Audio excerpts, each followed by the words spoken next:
YouTube videos बनाना actually आसान नहीं है। फोटोग्राफी मुझे ज़्यादा आसान लगती है क्योंकि उसमें मुझे पता होता है कि मुझे क्या शूट करना है। पर YouTube वीडियो बनाने के लिए मुझे बहुत रिसर्च करनी पड़ती है, सोचना पड़ता है किस टॉपिक पे बनाऊं, क्योंकि ज़्यादातर टॉपिक जो हैं YouTube पे ऑलरेडी कवर किए जा चुके हैं। पर मैं आज आपको इस वीडियो में वो 5 टिप्स देने वाला हूं जो कि मुझे लगता है अगर मुझे शुरुआत में पता होता तो मेरी फोटोग्राफी जर्नी काफ़ी आसान हो जाती। तो चलिए जानते हैं वो 5 टिप्स जो कि मुझे लगता है कि आपकी फोटोग्राफी को और ज्यादा बेहतर बना सकते हैं।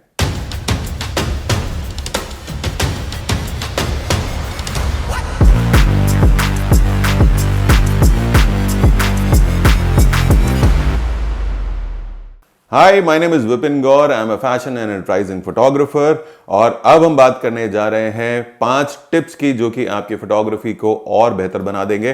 पर उससे पहले एक बात मैं आपको बोल दूं, अगर आपने ये चैनल अभी तक सब्सक्राइब नहीं किया है so please do subscribe this channel और मुझसे क्वेश्चन पूछिए ताकि मुझे कंटेंट आसानी से पता चल सके, मैं जान सकूं कि आप क्या जानना चाहते हैं। Tip number 1 is by a good tripod.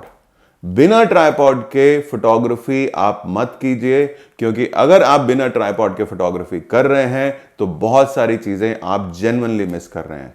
Tripod अगर आपके पास होगा तो आप स्लो शटर स्पीड के ऊपर जा सकते हैं, आप डिफरेंट कॉम्पोजिशंस क्रिएट कर सकते हैं। कॉम्पोजिशन क्रिएट करने में आप अच्छे से टाइम स्पेंड कर सकते हैं। तो अगर आपके पास में एक अच्छा ट्राइपॉड होगा तो आपकी फोटोग्राफी काफी आसानी से बेटर हो जाएगी। एक फोटोग्राफर के पास अच्छा ट्राइपॉड होना चाहिए, ये तो आप जानते हैं, पर कौन सा ट्राइपॉड आपके पास होना चाहिए, कैसा आपके पास नहीं होना चाहिए, वो मैं आपको बताता हूं। आपको अगर एक ट्राइपॉड चाहिए तो आपका ट्राइपॉड प्लास्टिक का नहीं होना चाहिए, लोकल नहीं होना चाहिए, सस्ता नहीं होना चाहिए। स्पेशली वो ट्राइपॉड तो आपके पास बिल्कुल नहीं होना चाहिए जो कैमरा खरीदते वक्त आपको एक दुकानदार बेच देता है। आपका ट्राइपॉड बहुत स्टर्डी होना चाहिए, ब्रांडेड होना चाहिए और ट्राइपॉड ऐसा होना चाहिए जिसपे कि आप बिना झिझके अपने कैमरा को, अपने लेंस को सेफ्टी के साथ लगा करके छोड़ सकें। तो आपके पास ट्राइपॉड क्यों होना चाहिए? क्योंकि अगर आप ट्राइपॉड का इस्तेमाल करेंगे तो सिर्फ लॉन्ग एक्सपोजर फोटोग्राफी ही आपके लिए आसान नहीं हो जाएगी, बल्कि आपकी फोटोग्राफी इंप्रूव हो जाएगी। फिर चाहे आप फैशन फोटोग्राफी करते हो, आप पोर्ट्रेट करते हो, आप प्रोडक्ट करते हो, क्योंकि आपकी जो कॉम्पोजिशन है वो बहुत ज्यादा इंप्रूव हो जाएगी सिर्फ एक ट्राइपॉड के होने की वजह से।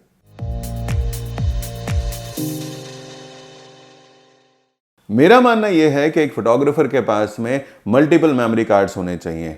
बजाय कि आप एक मेमोरी कार्ड 64 जीबी का खरीदें, उससे बेटर है कि आप 32 जीबी के 2 मेमोरी कार्ड खरीद लीजिए। उसका फायदा यह होगा कि जब आप अपना शूट कर रहे होंगे, आपने एक लुक शूट किया, उसको आपने बैकअप पे डाल दिया और वहीं आप दूसरे कार्ड पे दूसरा लुक शूट कर सकते हैं। जब आप मल्टीपल कार्ड्स यूज करते हैं तो आपका बैकअप सिस्टम काफी फास्ट हो जाता है और साथ ही आपको एक एडवांटेज और मिलती है कि अगर बाई चांस आपका कार्ड क्रैश कर भी गया तो भी आपके पास में दूसरा कार्ड है उस वक्त काम करने के लिए। So always keep 2 memory cards instead of 1 large size memory card. अगर आपको अपनी फोटोग्राफी इंप्रूव करनी है तो बहुत जरूरी है कि आप टीदर्ड फोटोग्राफी करें। मैं अपने जितने भी शूट करता हूं वो सिर्फ टीदर्ड करता हूं। अगर मैं स्टूडियो में हूं तो मैं वहां पर अपने लैपटॉप को एक अच्छी स्क्रीन के साथ इस्तेमाल करता हूं और अगर मैं आउटडोर शूट कर रहा हूं तो वहां पर मैं आईपैड को यूज करता हूं। अगर आप टीदर्ड शूट करते हैं, यानी कि आप अपने लैपटॉप के साथ या अपने आईपैड के साथ शूट करते हैं, तो वहां पर आपको बड़ी स्क्रीन पर अपनी इमेजेस देखने का मौका मिल जाता है और आप बहुत प्रिसाइजली अपने शॉट को कंपोज कर सकते हैं, अपनी गलतियों को देख सकते हैं, अपनी लाइट को करेक्ट कर सकते हैं। सो अपने शूट को हमेशा टीदर्ड शूट करें, फिर चाहे वो वाईफाई के थ्रू हो या केबल के थ्रू। मैंने एक वीडियो ऑलरेडी टीदर्ड शूट के ऊपर किया हुआ है, उसका लिंक यहां पर आपको मिल जाएगा। उस वीडियो को आप देख लीजिए। अगर आपको नहीं पता टीदर्ड शूट कैसे किया जाता है तो आपको यहां पर सारी डिटेल्स आपको मिल जाएंगी। Always shoot on raw.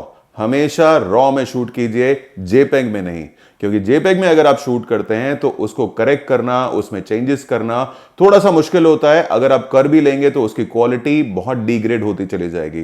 पर जब आप रॉ में शूट करते हैं तो रॉ इमेज के अंदर आप किसी भी तरीके की कलर ग्रेडिंग कर सकते हैं बिना क्वालिटी को लूज किए हुए।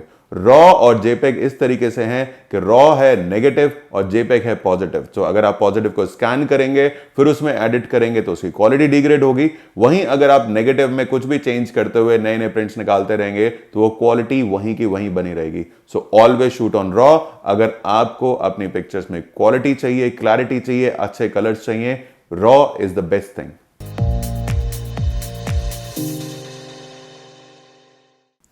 व्हाइट बैलेंस हमेशा आपको कैमरा में ही सेट करना चाहिए। मैं बार बार ये बात बोलता हूं और बहुत कम लोग इस बारे में बात करते हैं। अगर आप अपने कैमरा के अंदर व्हाइट बैलेंस को नहीं करेक्ट करेंगे, आप ये सोचेंगे कि आप अपने सिस्टम पे जाकर व्हाइट बैलेंस करेक्ट कर लेंगे, तो एक बात समझ लीजिए, अगर आपके पास में कलर प्रिसाइज मॉनिटर नहीं है तो बाद में व्हाइट बैलेंस करेक्ट करना बहुत मुश्किल हो जाएगा। आपके कलर्स कभी भी एक्यूरेट नहीं आएंगे। So always correct white balance in your camera.